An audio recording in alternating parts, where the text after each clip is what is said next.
On a vu la dernière fois que donc, dans les lois de Borer, de tri, il y avait 3 conditions. Pas trier avec un appareil de tri, filtre ou autre chose. Prendre le bon du mauvais et pas le contraire. Et pour une utilisation immédiate. On a étudié la dernière fois, hein, qu'est-ce qu'on appelle utilisation immédiate. Il y a encore un point qu'on n'avait pas vu, c'est si maintenant quelqu'un, il y a Borer aussi dans les livres. Si les livres sont dans les étagères l'un à côté de l'autre, on considère qu'ils ne sont pas mélangés. Donc il n'y a pas de problème de tri. Tu prends le livre que tu veux, quand tu veux, il n'y a aucun problème. Mais s'ils sont mélangés, tu as un tas de livres sur la table. Ou bien ils sont sur l'étagère, mais il n'y a pas d'étiquette. On ne voit pas ce que c'est. D'accord ? Là, il y a Borer. Là, il y a déjà tri. Maintenant, quelqu'un est un Talmid Chacham, il veut étudier maintenant cet après-midi, Shabbat d'été, c'est 6 heures non-stop. D'accord ? Alors, il prend les livres dont il aura besoin. Tac, tac, tac, tac. Mais il se peut qu'un des livres qu'il va prendre maintenant, il aura besoin dans 5 heures de temps. Est-ce qu'on appelle ça utilisation immédiate ? Oui ou non ? Réponse oui. Bien que c'est dans 5 heures, 5 fois 60 minutes qu'il va utiliser le livre, mais vu que c'est parti maintenant de son étude, et qu'il part maintenant, il se prépare pour son étude, ça va, c'est bon. On parle maintenant d'un autre sujet. Non, du même sujet encore.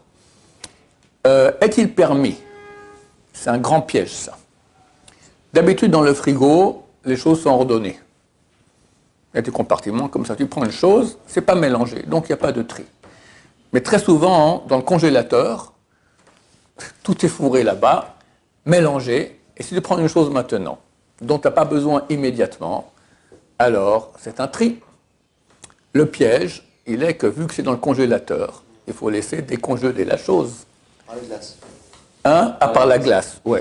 Mais par exemple, très souvent, les femmes ont des chalotes dans le congélateur, et maintenant, 3-4 heures avant le repas, elles sortent les chalotes du congélateur qui sont mélangées.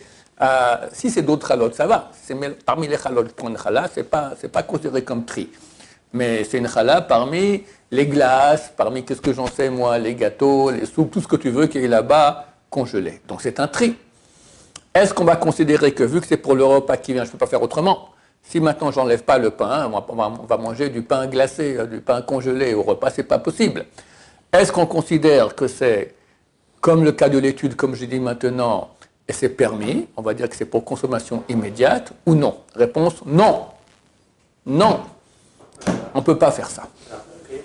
Et, il faut faire en sorte de laisser tous les pains, ou bien faire en sorte qu'il n'y ait pas de mélange dans le congélateur, et donc tu peux prendre ton pain sans faire de tri, ou tu fais en sorte que ton pain il n'est pas au congélateur déjà avant Shabbat. Et c'est un grand piège. C'est très courant. Et si pendant Shabbat, comment on peut faire? On prend la chala, on la sort et on verse de l'eau dessus pour la décongeler plus rapidement. Alors, si de l'eau fraîche ou de l'eau chaude?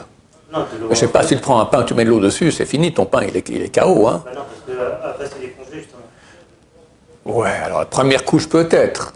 Alors l'eau chaude c'est un problème parce qu'il y a un peu de glace et ça sera une cuisson.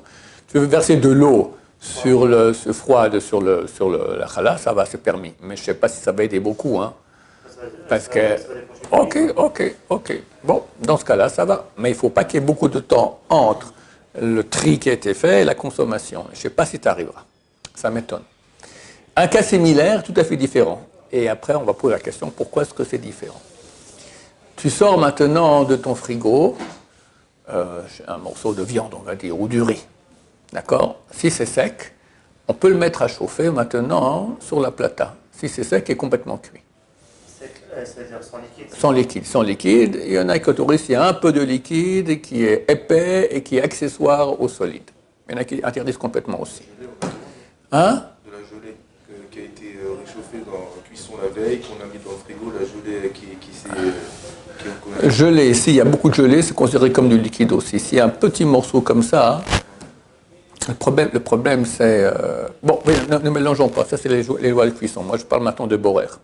Si maintenant, donc, on prend quelque chose de sec, on veut mettre maintenant à chauffer pour le repas.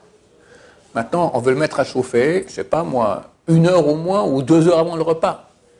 Maintenant, si tu le prends du frigo et tout est ordonné, ça va, il n'y a pas de tri. Mais si c'est parmi les choses, tac, tu as pris ça maintenant, le morceau de viande, d'accord, il y a un tri. Est-ce qu'on considère que c'est un tri qui est permis parce que c'est pour consommation immédiate, 2 heures sur la plata, ou pas? C'est permis. Et la question se pose. Pourquoi sortir la challah pour la décongeler, c'est interdit?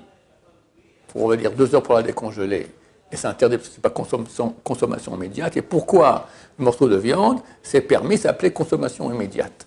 Alors c'est très fin la réponse. La réponse, elle est que le morceau de viande, tu ne peux pas faire autrement que de le mettre à chauffer pour le repas. Et quand tu le mets à chauffer, c'est toujours pour une période qui est définie. Si tu mets ton morceau de viande pendant 5 heures sur la plata, il va être complètement asséché et immangeable. Si tu le mets moins de temps, alors il ne sera pas assez chaud. Tu le mets pour une période définie, donc ça s'appelle la préparation normale pour le repas. Et ça va. Mais décongeler, tu n'es pas obligé de les congeler maintenant 2 heures avant le repas. Tu peux congeler aussi 10 heures avant le repas et aussi 20 heures avant le repas. Donc ça devient plus maintenant une préparation spéciale pour le repas. Parce que ça peut être aussi avant, différent. Et vu que ça peut être différent, alors ces 2 heures que tu prends pour décongeler la chose qui est congelée, la challah par exemple, alors c'est considéré comme c'est considéré comme si c'est pas consommation, comme si c'est pas immédiat. C'est pas considéré comme immédiat, c'est considéré comme un arrêt et ça devient interdit. C'est possible de demander à un goy de retirer la challah pour nous?